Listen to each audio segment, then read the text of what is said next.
All right. Welcome to Gem Drafter. How's it going? I'm here with Jacob Vines. He is a writer at King Fantasy Sports. Follow him on Twitter at jsnake_DFF. How's it going, Jake? I'm good. How are you doing? Very good, very good. We're here to talk some Dynasty fantasy football tonight. I skipped the redraft. Let's jump right into it. I got this one off Twitter, actually from you. I Okay. saw you commented on this on Twitter, and I added one player to the mix. We're talking about three running backs here. They're kind of polarizing figures in Dynasty right now because one of them, Austin Eckler, I'll just say his name, Yeah. he gets the moniker that, or he gets the tag put on him that he's a smaller running back. He just got paid, but people seem to not believe in him. But the other side of the community believes in him. We're comparing him to Kareem Hunt, who's a guy who's had off the field issues. He's got the size. He's proven that he is a top 5 talent when he's in the right offense. And the third of the running backs that we're going to be comparing here, Aaron Jones of the Green Bay Packers, is in a contract year. He kind of also has that smaller label. Like maybe he's 210 pounds. We don't know, but he's coming off a huge season with 20 touchdowns.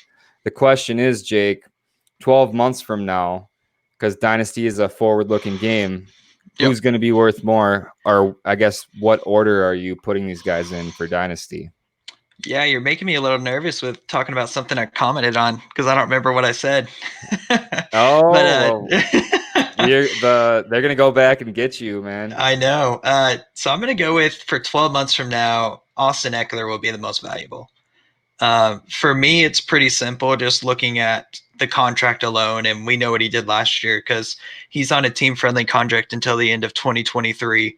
While, as you said, Aaron Jones is on a contract year, and then Kareem Hunt is also on his contract year. So both of those players are unknown to me in that they could stay on the same team, they could change teams completely. I also think that Herbert's a good fit for the Chargers, and with all the weapons that they have, it's going to be a fantasy team that you'll want to own, or a team that you'll want to own for fantasy. Yeah, I could see that happening. A lot of people are doubting Herbert right now, but he's got a lot of weapons around him to help him succeed. You Yeah. did say Austin Eckler on Twitter, so you're safe. Okay. No Nice. worries. Sweet. The question was actually just between Austin Eckler and Kareem Hunt, but I threw Aaron Jones in there because as a Packers fan, I'm wearing a Jordy Nelson jersey right now. I'm Yeah. devaluing Aaron Jones in Dynasty, partly because I like AJ Dillon a lot, Yeah. partly because Aaron Jones is almost a full year older than Austin Eckler. I know 25 is not old, but that does factor in a little bit, at least when you're talking Dynasty. For sure. Austin Eckler is actually bigger than what most people give him credit for. He's like 5'10", 200 pounds. That's pretty close to Aaron Jones' size. He's younger than Yeah. Aaron Jones. He got paid, so we know his situation. For sure. There's a bunch of Joe Schmoes there in that backfield. I liked Justin Jackson coming out, but draft capital is a little bit telling of, it kind of puts you in your place. Like you thought that guy was going to be more valuable to the NFL, but they told you, no, that's why we're the professionals. So I got to agree here. Austin Eckler. I want Kareem Hunt to come back, but how often do guys come back from off the field issues?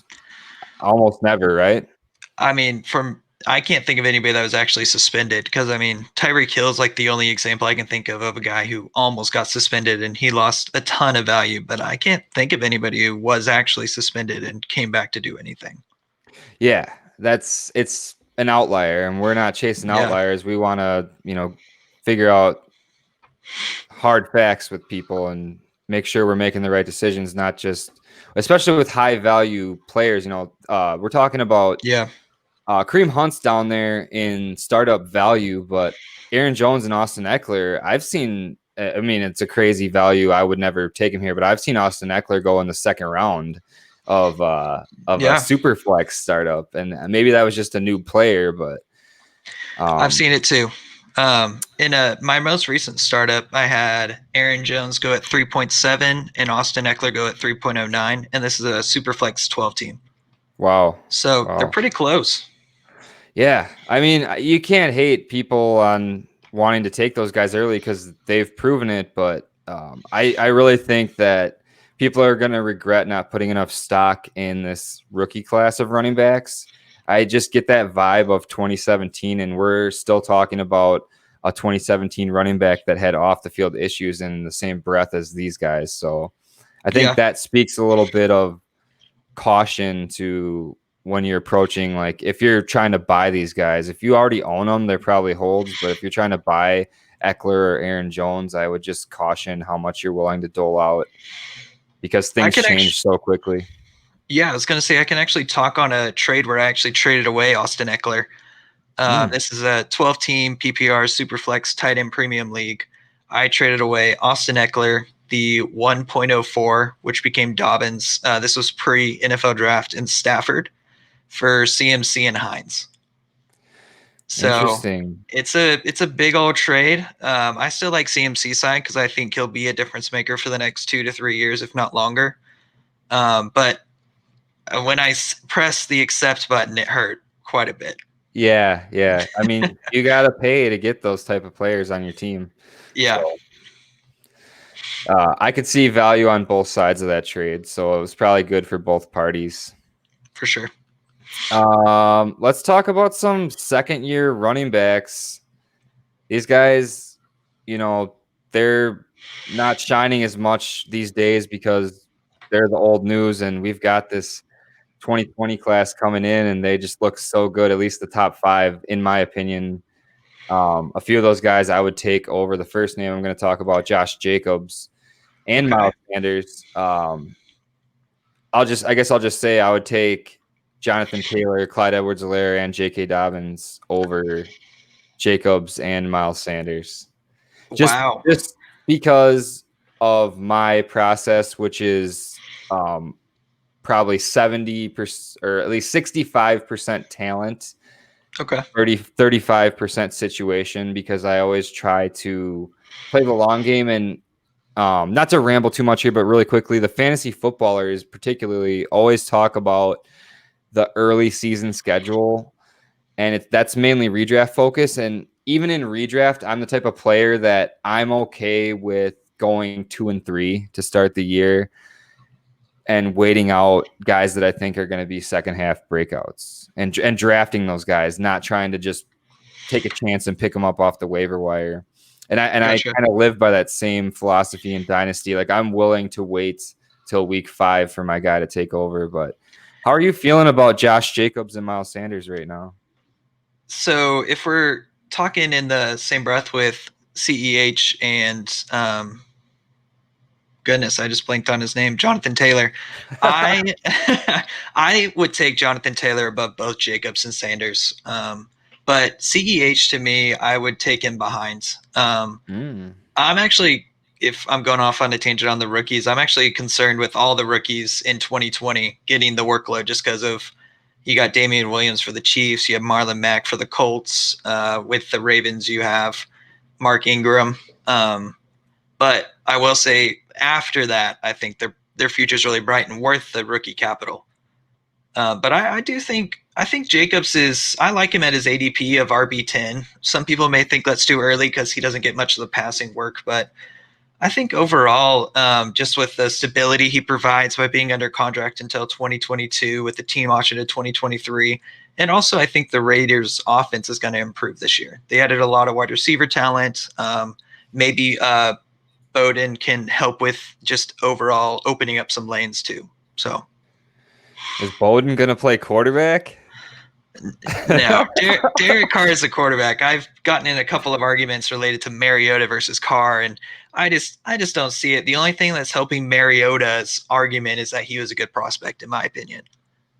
Like Yeah, that's for it. sure, for sure. And he's mildly more athletic, but Yeah. he doesn't take full advantage of it. So do you have Jacobs ahead of Miles Sanders?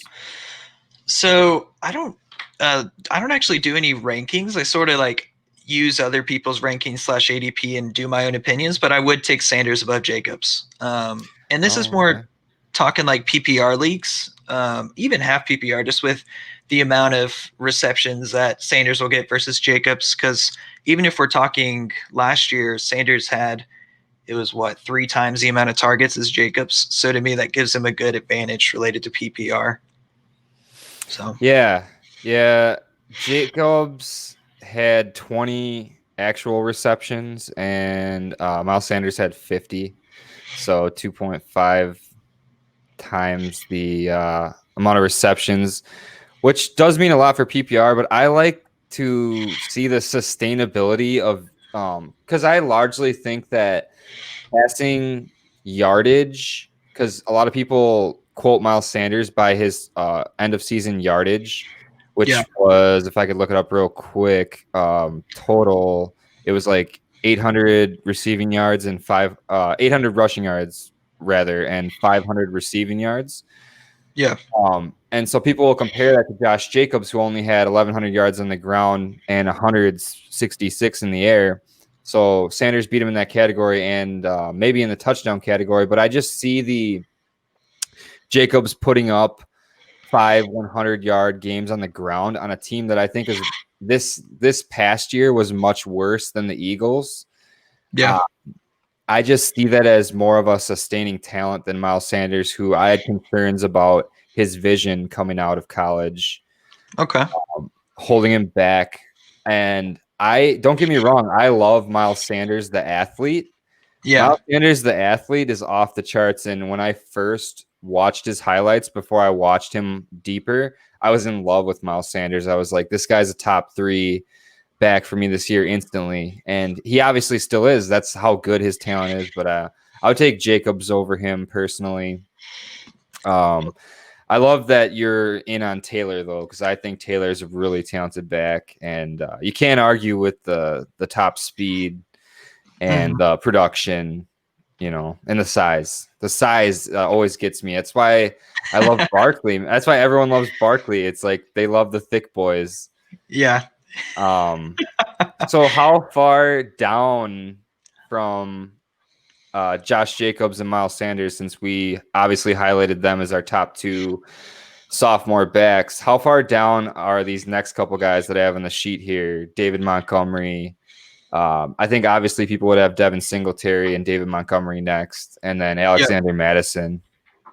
Yeah. I think David Montgomery is, if you look at just ADP, it's about RB22, which to me is actually a really good range for him because if we just look back at his usage, he was the 13th in carries and also the 20th in weighted opportunities, which weights targets more than carries.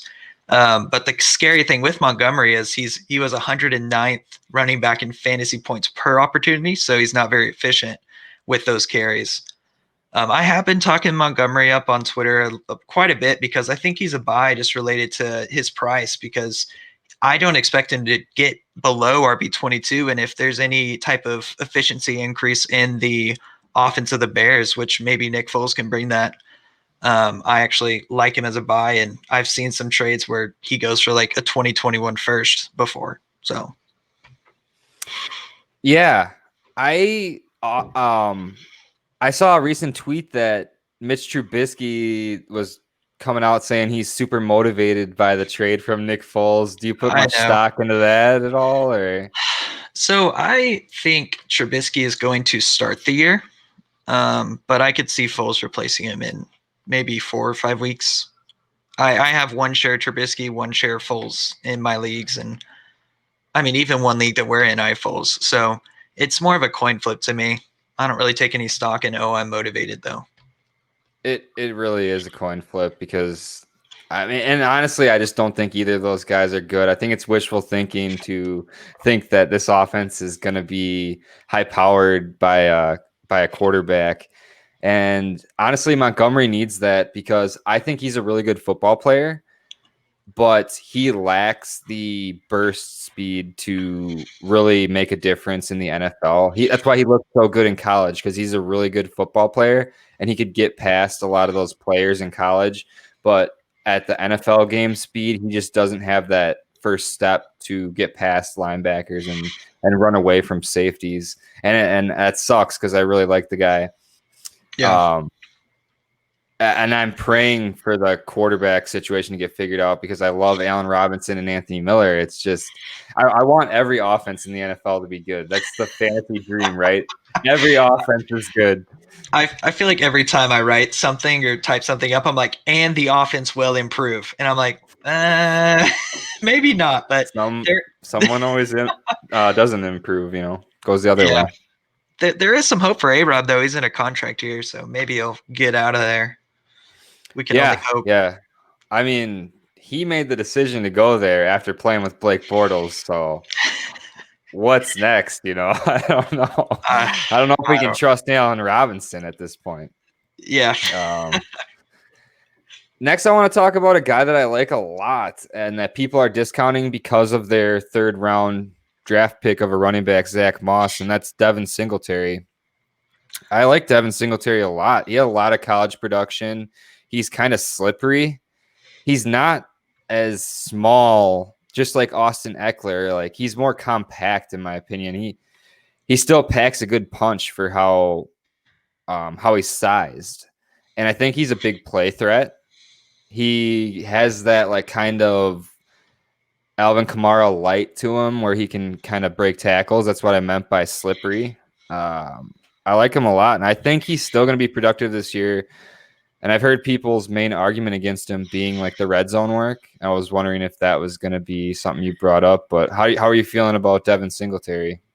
Yeah, he's an interesting running back to me. I definitely came into this offseason not wanting to own any of him because I expected them to replace him, but he's currently, according to DLF, going at RB23 right behind David Montgomery. So that was interesting spot for me because I thought he'd be lower with all the Zach Moss hype.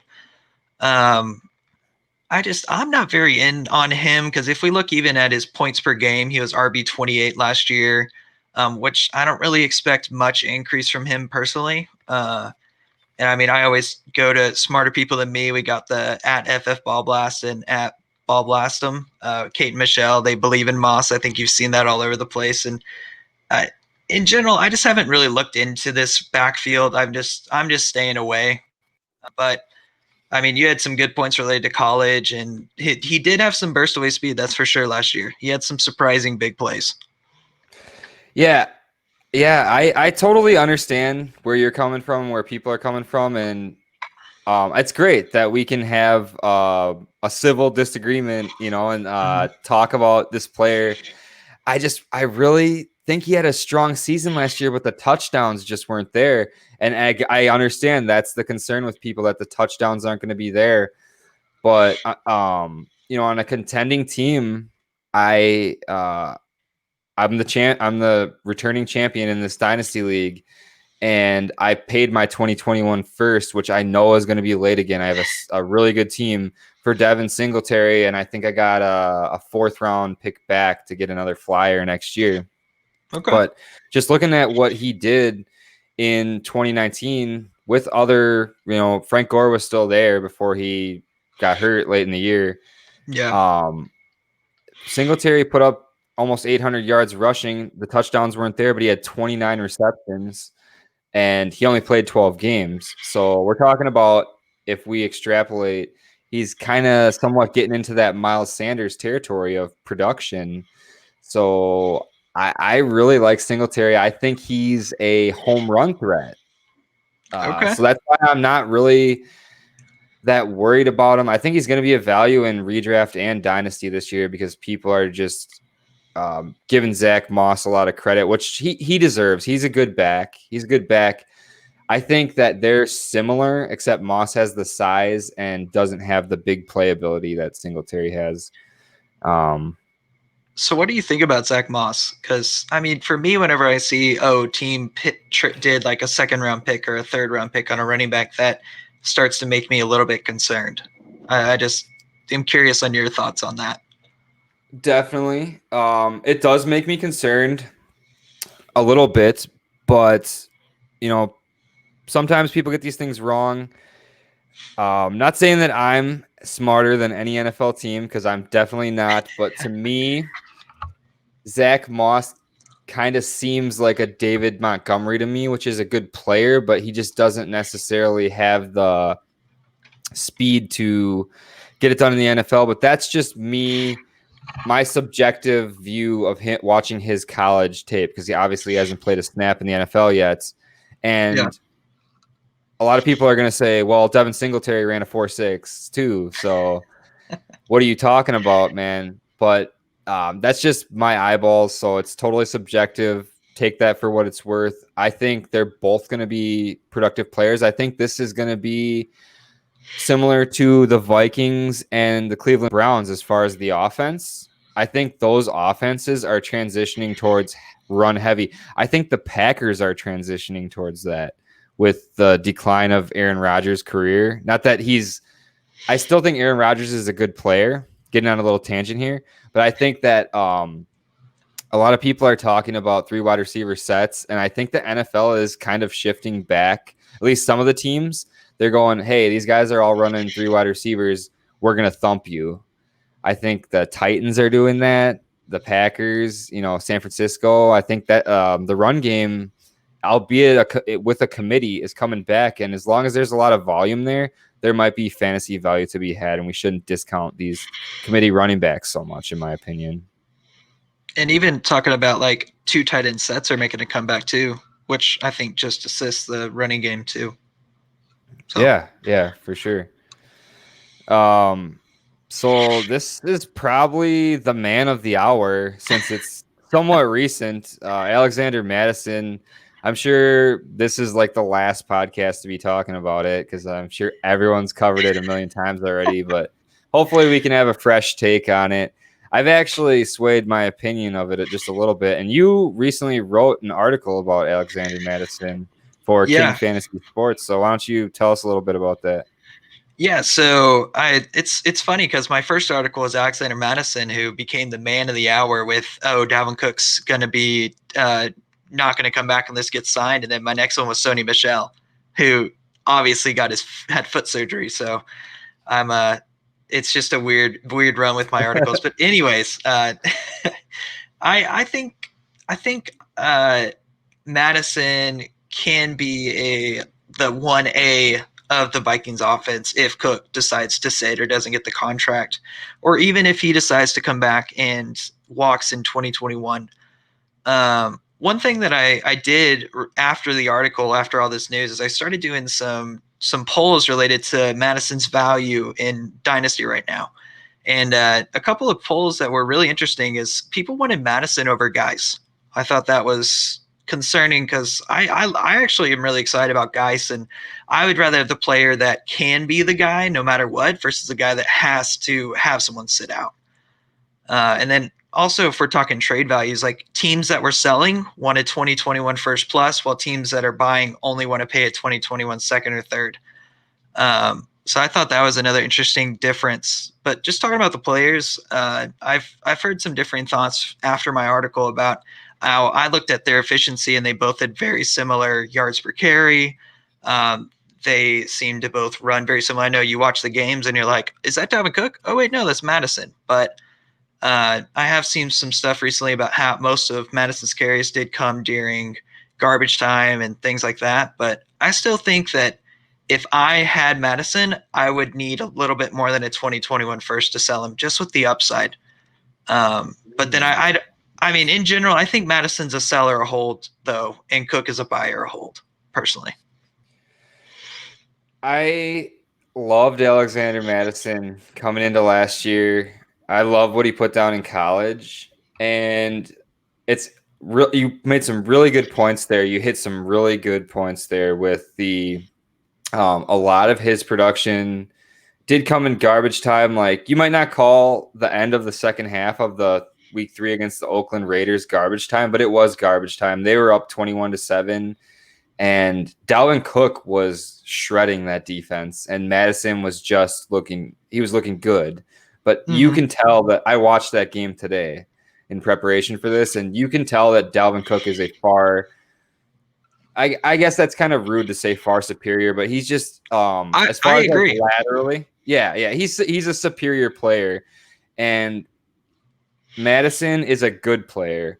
And since he's just a good player, I think that people should try to sell him. I don't think you should hold because I've done it before with lesser value players, like last year with Houston when the Houston running back situation was up in the air.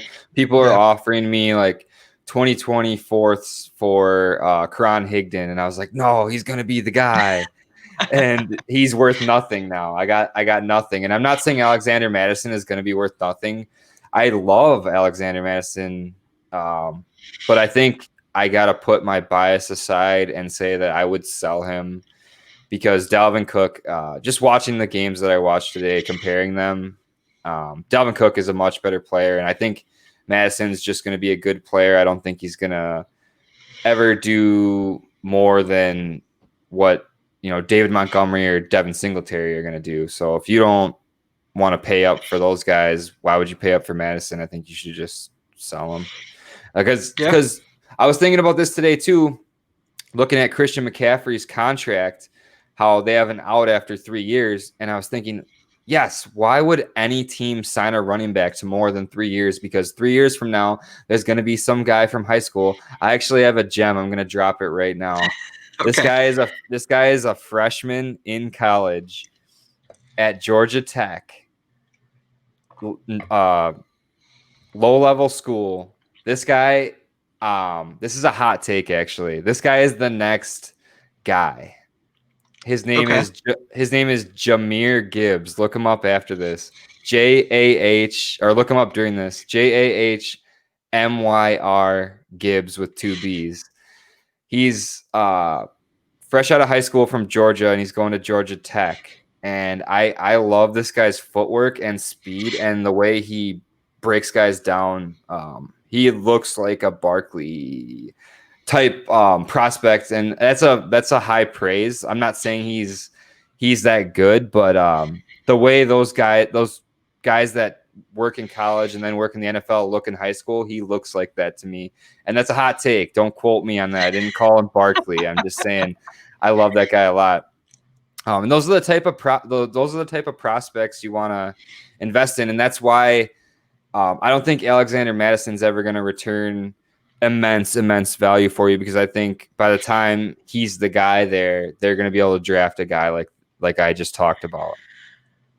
Yeah, I definitely think that it all depends on Cook's contract, his contract. I actually think that if Cook comes back and he doesn't get a new contract, that Madison can be the 1A in that offense, and they'll just draft a guy in the third. I'm thinking like Devin Singletary, Zach Moss type of thing.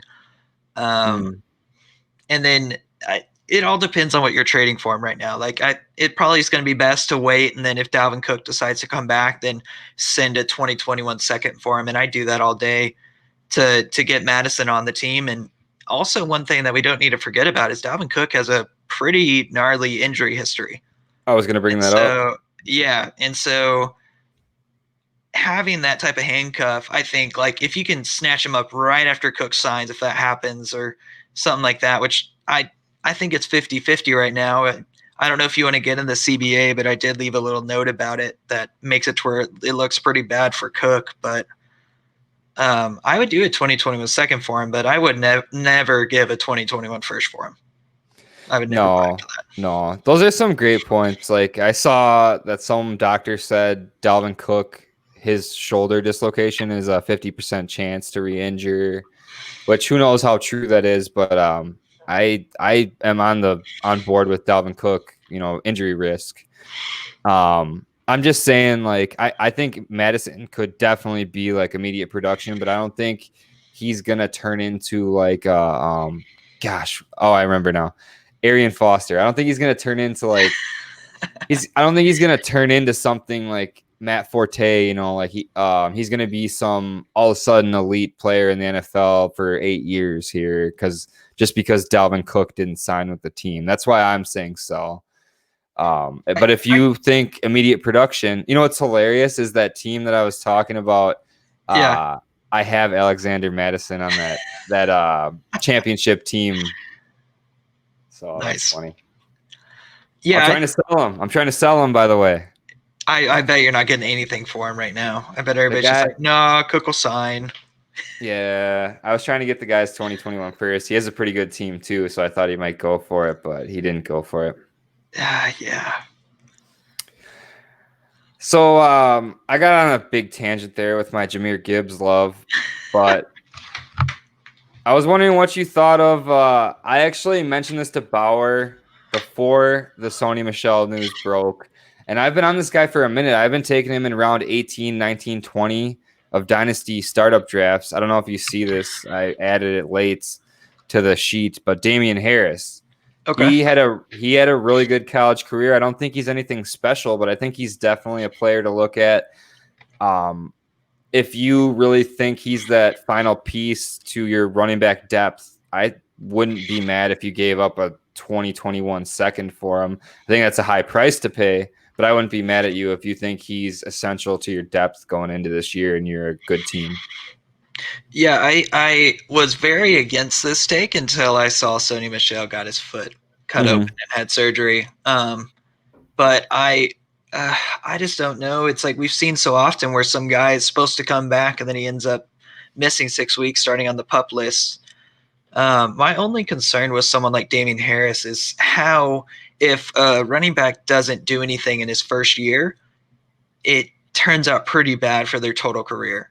Like there is some outliers like Sproles, Westbrook, Sean Alexander, but just in general, if a running back doesn't hit, or I think it's if they produced under 50 PPR fantasy points the rookie season, they very rarely went on to have successful careers. But I will add the tangent that the Patriots are the weirdest offense in the world. Bill Belichick Yep. does what he wants, and if Sony Michel doesn't start at the year, then whoever becomes a workhorse back for the Patriots, I am super excited about. Just For as that, sure. yeah, Oh, I'm sorry. you're good. I was just gonna say for sure because I like how you said it's a weird situation. And last year Brady was still there. White was still there. Was Burkhead still there? Although he was injured, maybe. So it Yeah, was pretty crowded last year, and he was a rookie. You know, but I totally agree with the take that like often when rookies don't perform, they're not going to work out as far as running back goes. But he was a high draft capital running back. He did go in the third round. They valued him last year in the third round, but maybe Bill Belichick's just bad at drafting running backs because he drafted Sony Michel in the first round. So I just thought going back, maybe the 2021 second's a bad take, maybe because I I tried real quick. I tried to trade yeah for him today in a league in a super flex league, and I offered Adrian Peterson in the 2021 third, and the guy basically like laughed at me. yeah And but like I said, in startups, I was getting him in like the 18th, 20th round. And I think that if you could have got that before all this happened with Sony Michel, that was good value for this guy. yeah I think a 2021 second for Harris is more like a August trade, like a beginning of Mm. August. Like you see some news, Sony Michel's not looking too great. But just to sort of grow on the point of the whoever becomes the top running back, the workhorse running back, if that does become a thing, like I mean, I could see a way that Harris and Michel split could work because Michel was hurt, and so that would be awful for fantasy. I'd hate it, Yeah, it would. Yeah. but I expect just from looking back to 2008, whenever Matt Castle took over for the Patriots when Tom Brady tore his ACL, the looking from 2008 and comparing it to 2017 to 2019 average of running plays, the Patriots actually ran the ball 10% more of the time. And so I thought that was very telling of like, okay, we are most likely going to see an increase in the amount of carries that are going to be happening. And that was part of the reason I was really excited for Sony Michel going into this year. But I don't even know. One thing that's funny is I saw someone post. It was Paul. What's his last name? What's his Twitter handle? Let me look that up real quick just to give him credit for it. Charchian? No, it's Paul underscore Ryan 15. He was saying, Oh, what if they sign Freeman. What if they just signed Freeman? And I was like, Oh oh, gosh. don't say that to me. That just makes me depressed. I'll have to remember. I was thinking about what if another team signed Freeman, but it's escaping me right now. I can't think of who. One thing I'll add is that um I just totally blanked on what I was going to add to. I had it before you were saying all that stuff, and then I just totally blanked on it. So we'll just move on from Damian Harris. I think he has good potential this year, but if it's too much, I would not overinvest in him for sure. Yeah. So next, I want to talk about some players that have a lot of potential, and two of them are second-year wide receivers, and then two of them are rookie wide receivers. They're not very high-valued guys, but they do have a lot of potential. And the first one I was enamored with last year. I love his play on the field. That's Preston Williams.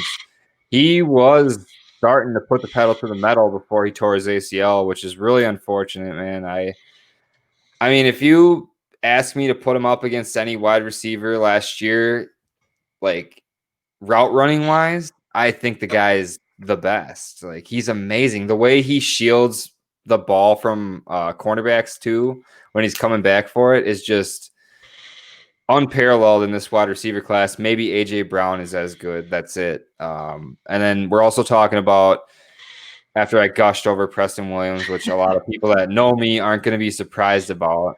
We're also talking about Mecole Hardman, the rookies, Michael Pittman and Laviska Shenault. I personally think of this group that Laviska Shenault has the highest upside, but also the lowest floor because of his injuries. So I'm wondering which of these players do you think has the most potential? Maybe you want to rank them for us.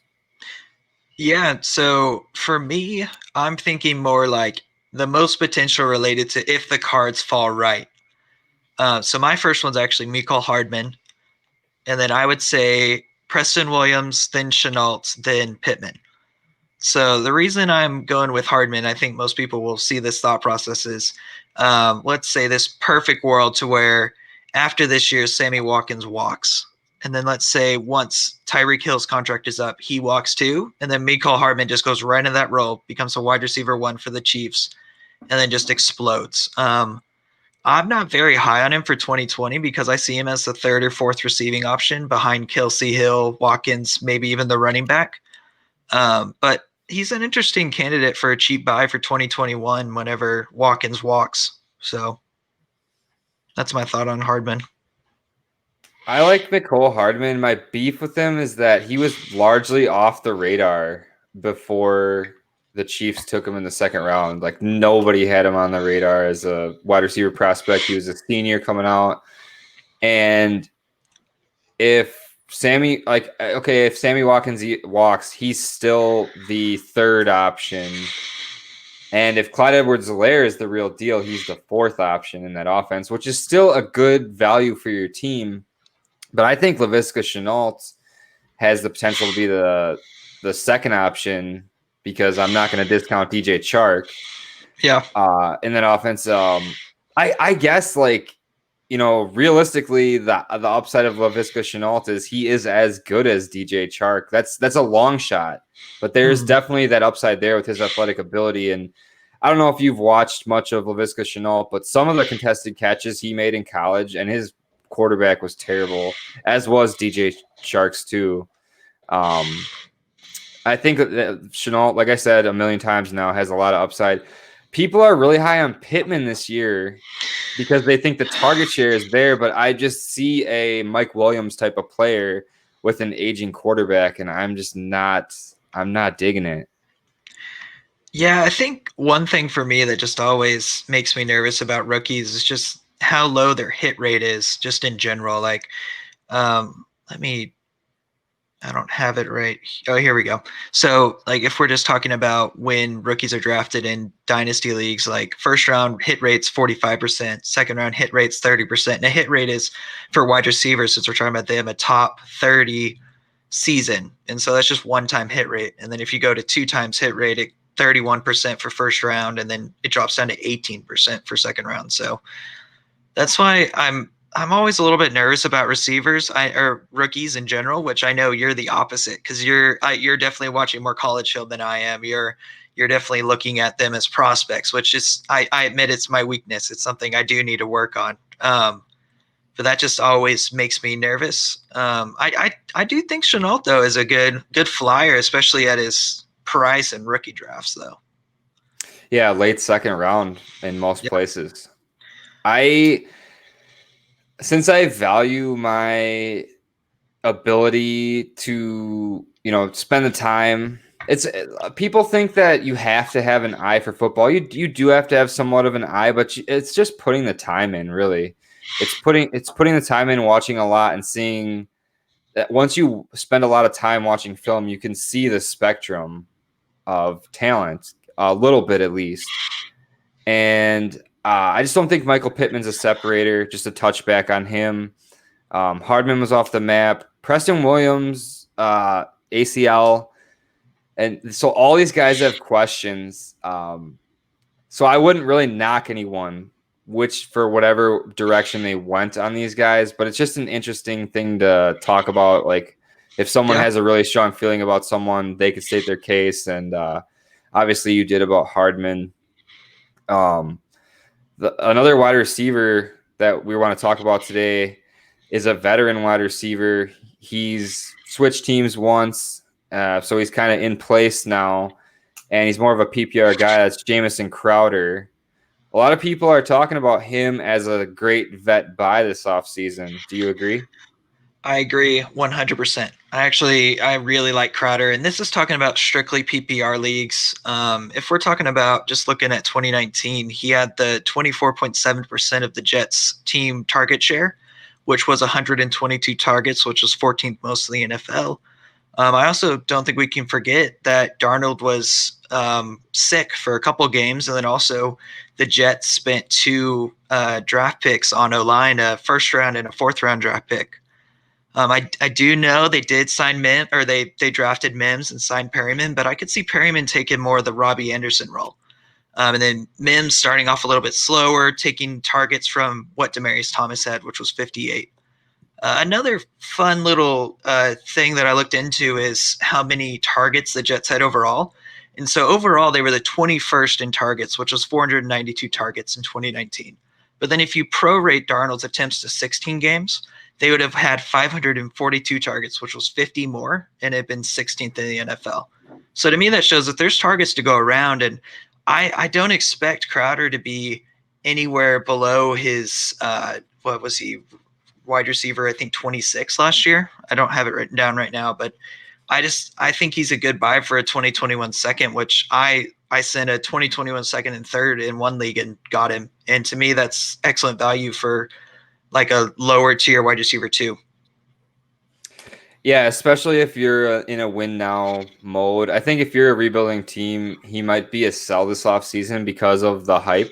But I think the hype's warranted. I mean, he put up 78 for 833 and 6 touchdowns last year. And that hopefully, if it doesn't blow up because of Adam Gase, that offense is going to improve this year with the improvements to the offensive line, Le'Veon Bell being more comfortable, Darnold being more comfortable, actually having some wide receivers. Maybe Herndon will get his stuff together. There's a lot of potential for this to be a surprising offense this year, and I could see Crowder putting up 1,008 or 1,010. And you would love that at its current value for a win now team in Dynasty. That production would be great. Yeah, and he was actually wide receiver 26 in PPR. And I do agree that he is definitely a sell for any rebuilding team. But yeah, but still only 27 years old this year, this playing season. So it's not like he's dead in the grave. If you can't get good value for him, don't just give him away. He's not Alshon Jeffrey, He's definitely not. Alshon's old. Crowder is at least a fast player. He's versatile. He's kick returner, punt returner. He's not just a big wide receiver, running out there. He's definitely got some more value than that. And next on the list here, I've seen a lot of like weird takes about this guy lately. DJ Chark. I saw a guy, I don't know if he was just misinformed or misquoted today, saying that DJ Chark was a sleeper to him in redraft.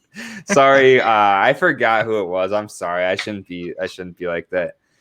But I love DJ Chark, and I actually in Dynasty, I have him as a top like 14 wide receiver. I think he has a really good upside. He put up what 1,000. Let me look it up real quick. Last year, he put up 1,000 yards and 8 touchdowns with Nick Foles and Gardner Minshew. I don't know how much you believe in Gardner Minshew. I keep fidgeting with my AirPods case. Sorry. You're good. But I believe in DJ Chark. I think he's like an AJ Green type of prospect in a player, and really broke out last year, in my opinion. Yeah, I haven't done a lot of digging into DJ Chark, and I don't own him anywhere. But just from looking at his finish last year and his current ADP, he finished as wide receiver 17, and that's even with missing one game. And he's currently being drafted at wide receiver 22. So I thought that was interesting at his breakout. And I mean, we always look at it, and there's going to be players that go above him. Like I bet CD Lamb's going above him. I don't have it in front of me. Minshew's an interesting one for me. I think he can be good for redraft or like a 1 year thing, but I am very concerned related to if he's going to get replaced after this year. I've seen a lot of hype about him, and if you can get him at, I think he's going in like the later 20s, like QB 25 or later, like go for it. I think that's a great value for him. But I've seen some crazy trades for him. Like it was what I see. It was like Minshew and a 2021 first for Baker. And I was like, I'll take Baker because I like the stability. I'm very much like, I like stability in general. So I think DJ Chark is a good player to have. And I think wide receiver 14, like you were saying, you have him ranked is plenty good to me. I think that trade is highly dependent on how high you think that 2021 first is going to be, because it might be DJ Chark's QB next year, Trevor Lawrence or Justin Fields. Yeah. Or some people are saying that Trey Lance is up there with those guys. I haven't done much digging into Trey Lance, but I agree with you on the Minshew take. I'm not sold on him yet, but I think Chark is a great value right now in like round 6. In most places that I saw this year, Chark is going either early round 6 or like mid round 6 for startups. And if he's your second wide receiver, that's a great value. And I think that even if Gardner doesn't work out, if they have a tank of a season, they're going to figure out that QB situation, and Chark's going to be all right. At least that's what I'm hoping. Yeah. So I'm buying into him. He went at a 6.02 in my most recent startup that started like a week ago. So that's right where you're saying. I'd take him there all day. Next, I want to talk about some QBs to switch gears here. Let's talk about some young QBs that have some question marks around them. The two rookies this incoming year, Joe Burrow and Tua Tagovailoa. Daniel, you did great. Thank you. Daniel Jones and Sam Darnold and Baker Mayfield. Sam Darnold and Baker Mayfield from 2 years ago, and then Daniel Jones from last year. Daniel Jones had his fumbling issues, but he does show a high ceiling, like that Tampa Bay game last year where he put up 4 touchdowns. Baker really struggled last year. Darnold has Gase holding him down apparently, but we're hoping for him to bounce back. We're hoping for all these guys to put up a big season this year. Who do you prefer of these players for your dynasty roster? Maybe you could choose more than one if you'd like.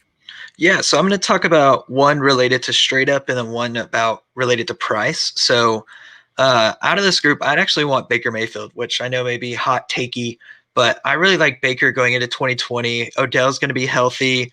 It's going to be a new offense as a whole. Also, the Browns brought in 2 linemen, first round, one of them being a first round offensive tackle. I just really like the offense as a whole, and I expect him to make a jump this year. And then if we want to, do you want me to go on my next one or just talk about Baker? I just want to say something about Baker real quick. I like your points, and I could see that happening. I just want to play devil's advocate. I could see the reason why they drafted those old linemen is to just pound the rock, and they have 2 amazing running backs. And I could see the volume not being there for Baker. and that may be pissing him off a little bit, and like it might not work out the best. But that's all narrative street. I don't know Baker Mayfield. If you have anything else to add about Baker Mayfield, or if you want to jump to the next thing you were going to talk about, go for it. I could just add one thing talking about his 2018 season versus 2019 season is, I mean, I think we all know his 2018 season, he didn't play the whole year, but he was more efficient than his last year. He actually finished as QB 16 versus his last year was QB 20, even though he had about 50 more attempts. So I'm not saying that is against or for your narrative. It's just, I think there can be some efficiency increase, and I think everybody can eat personally. I don't think he's gonna like fall off the planet. I just think some of these other guys have upside, more upside than him. And I Yeah. totally agree that they went through a regime change last year, and that doesn't usually work out well for a quarterback. He had a record-setting rookie year, so I can totally see where you're coming from with wanting Baker Mayfield over these guys. Yeah, my next guy is just based off of price, and it's Sam Darnold. One fun fact about Sam Darnold is he's only older than Tua out of the group. He's younger than Joe Burrow, Daniel Jones, and also Baker Mayfield, of course. And I don't know why, but I seem to love teams that spent on O linemen because the Jets also spent a first and a fourth round, like I talked about with Crowder before. And I think that Darnold has a chance to, do better this year in 2020, and then once they finally ship off Adam Gase, do even better in 2021. That's the hope, right? Right? Real quick, in a dynasty superflex startup, 6th round, the situation is you have one QB, say it's like HQ3, you have Patrick Mahomes, you're sitting there at 605 and you're staring at Darnold and DJ Chark. Who you taking? I know that league QBs are flying off, so I take Darnold. Oh, okay. I kind of put you in a biased mode there. I mean, if I had to think about it, in a vacuum which doesn't yeah, exist, would you take Sam Darnold or DJ Chark? I take Darnold. I really would. I think so too, and especially in Superflex. I mean, it really depends on what strategy you used for the league, but I think long term Darnold probably holds the value unless Gase really messes him up, which I just hope doesn't happen. Same. So we just were talking about these guys ADP in the 6th round. A lot of people reference ADP when they're talking about dynasty value. How closely do you follow ADP?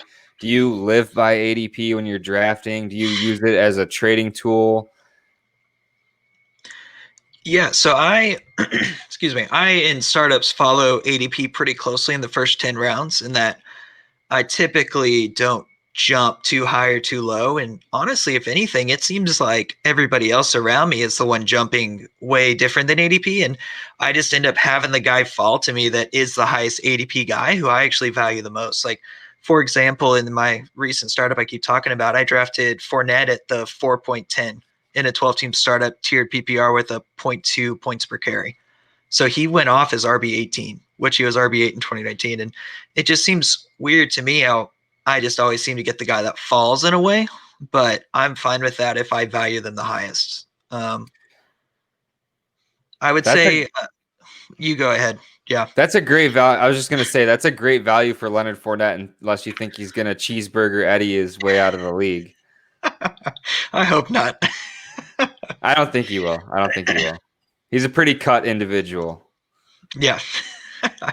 And then, I mean, if we're talking, we talked about Superflex already, and that's one thing I will reach related to ADP depending on the draft. So we talked about HQ3. QBs were flying off the board, which I felt really good about getting Mahomes at 1.01. But it depends on the draft, because I did a home league dynasty league that's Superflex, and QBs were not going anywhere. And I got Carson Wentz in the 5th round. I was like, guys, come on, that's a steal. But yeah, I think like ADP related to QBs is draft dependent. Yeah, for sure. It definitely is. Every draft is different. I was in a flea flicker league that I joined, just mainly a fun league, but it's a $25 league, and I was taking all the QBs, and these guys were not drafting QBs. And later on, I had to give up Kyler Murray and take a loss on him because I needed a running back. And just because the only reason I did it is because I had Deshaun Watson and Sam Darnold and Daniel Jones already on my team, and I felt like I was getting the best. I was taking the least amount of loss on Kyler Murray for getting a player with more upside too, if that makes sense. Like I got Clyde Edwards-Helaire for him basically, which sounds crazy, but like I it's positional need. You know what I mean? Yeah. I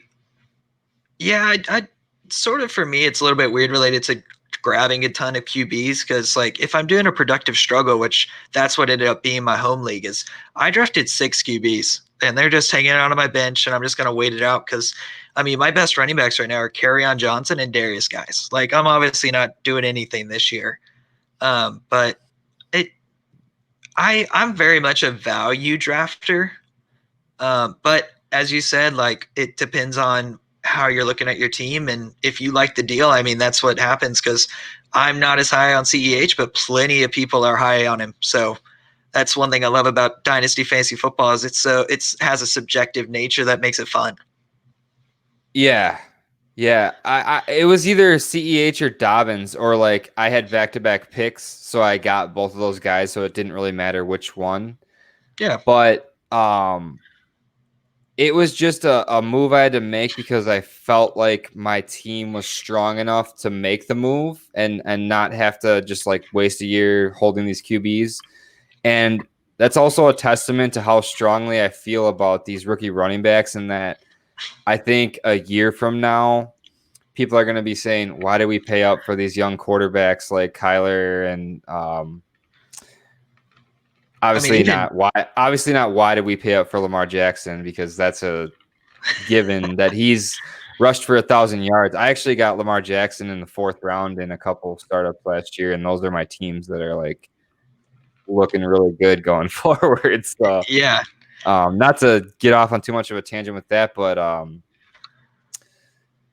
there any other players that you are really liking their ADP right now that you're targeting? Yeah, so a couple of examples, and this also goes from Late Round QB podcast. He had one about RB breakout candidates, and it talked about how running backs that are in ambiguous backfields that are picked in the later rounds are the ones to target, which this is obviously going to be a little bit more redraft focused, but a couple of guys that I like that I think fit that criteria, as well as some receivers, is and even a tight end, is like Cohen, James White, Duke Johnson. I even think Joshua Kelly and Justin Jackson and Boston Scott are all good late round targets. I know we already talked about Crowder. He can be drafted in the 13th round in most Superflex startups, and then I love Irv Smith too. I don't own him in enough places, but he ended up going in like the end of the 12th round in my most recent tight end premium startup, which I felt like was a steal. So I was super happy about that. I like Irv Smith's talent a lot. To go back to my rookie love, I think that people shouldn't necessarily in Dynasty be writing off DJ Dallas yet, because both of the guys in front of him aren't super young and haven't necessarily sustained like not having injuries throughout their career. So I wouldn't just necessarily write off DJ Dallas because Carlos Hyde signed there. Rashad Penny's not going to start the season. Anthony McFarland's another interesting one. James Conner, I agree, is proven to not be healthy throughout his whole career so far, and I think Anthony McFarland's a really explosive running back. A while back, I made a Twitter thread with some videos of Anthony McFarland. Another guy that I liked a lot was LaMichael Pirine, and I've heard some other people talk about him. He's kind of more in the like vein of Zach Moss, David Montgomery as far as speed. He's not going to be a top end speed player. He ran a 4.6 at the combine as well, I believe, but definitely someone to handcuff Le'Veon Bell with. And I was stalling right there to look up Kyle Rudolph's contract. Yep. they have a potential out in 2020, but it is a big dead cap for a tight end. So I don't know why that's a potential out on Spot Rack. $12 million. Yeah, There's and no way. There's no way. yeah, and that's sort of interesting you mentioned that because I also feel the same way whenever I look at contracts. And like another example for me is Ertz and Goddard. I think Goddard's capped right now, and it may be until 2022 for him to really get that full potential. And 2 years is a long time to wait, especially if you're drafting someone like Goddard's ADP right now is like tight end 8 or something like that. So Yeah. I definitely like one thing. If you're listening to this and you don't look at contracts, you definitely should be, because it gives you just that extra little like info and insight into the team because the money talks, in my opinion. So Yeah, Bauer really opened my eyes with that actually when we were discussing running back values. And I was trying to talk to him about why I like Barkley a lot and why I actually in Dynasty would take him over CMC. okay, Uh, because I just think he's more talented, bigger running back. But Bauer made a great point that CMC's on that second contract locked in for the next 3 years. And I totally understand. And my counterpoint was I think Barkley, who went higher than CMC in the same draft, or no, it was the next year after that. Excuse me. I think he's definitely going to get paid. I don't think there's any way that they let Saquon Barkley hold out, but that's totally speculative. Who knows what's going to happen? You should definitely be looking at contracts. So we're 1 hour and 1 minute in here, Jacob. yeah, So we're gonna wrap this thing up with one last question here. Give me a player that you consider a gem this year in Dynasty. This is the Gem Drafter podcast. So give me your Dynasty gem. yeah. So my gym is going to be somebody that a lot of people don't like and are pretty low on right now, and it's Mike Williams. So according to DLF, he's currently being drafted at wide receiver 47 and overall at 123, which is around 10.03.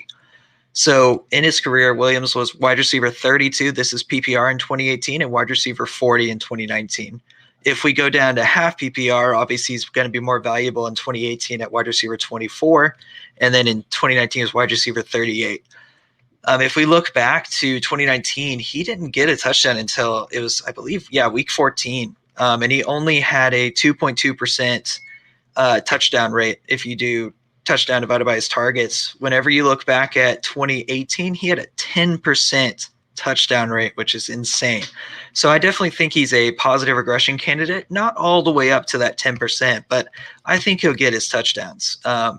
Also, the Chargers with Rivers, they targeted RBs and tight ends at a super high rate while leaving the receivers with the 27th target share out of the whole NFL.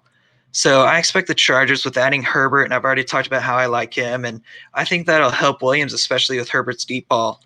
And also the last piece is the Chargers accepted Williams' fifth-year option for 2021.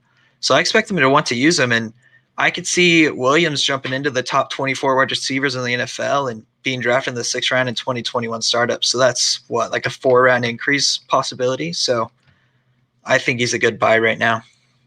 And if you want to talk trades, too, I can go into that right now, or we can do it in just a sec. Go for it, man. So looking at DLF Trade Finder, there was one trade where it was Mike Williams for Antonio Gibson, Mike Williams for A.J. Brown, Mike Williams for Chenault in a 4.07, Mike Williams for the 3.05. So all those, I would take a chance on Mike Williams. I know you like Chenault in that he has a high ceiling, but also a very low floor. So that sort of to me is more risk reward. And then there are obviously some trades that I prefer the other side. Like I'd rather have Sutton in a 2021 third than Williams in a 2021 first. But overall, I think you can get him cheap. Well, I thought I heard you say an AJ Brown trade in there. AJ Dillon. I may have misspoke. Oh, geez, yeah. I was like Mike Williams for AJ Brown. I was like, what are you talking about? Well, I'll have to run that back and see if you said Brown or Dillon, or if that was just in my head. We'll have to see, because everybody will be just scratching their heads, being like, "Okay, he's off his rocker. Yeah, what happened to that guy?" It off. They'll never get to this part. I think it's a good take. Mike Williams was the hotness when he was coming out, and I think it's just another testament to your belief in waiting on rookies and waiting to see who's hitting and who's not. Maybe this is telling people, hey, what I said earlier, don't draft Michael Pittman. Go buy him in 3 years at wide receiver 50. You know, don't spend a early second round pick on him. Get him for a fourth round pick.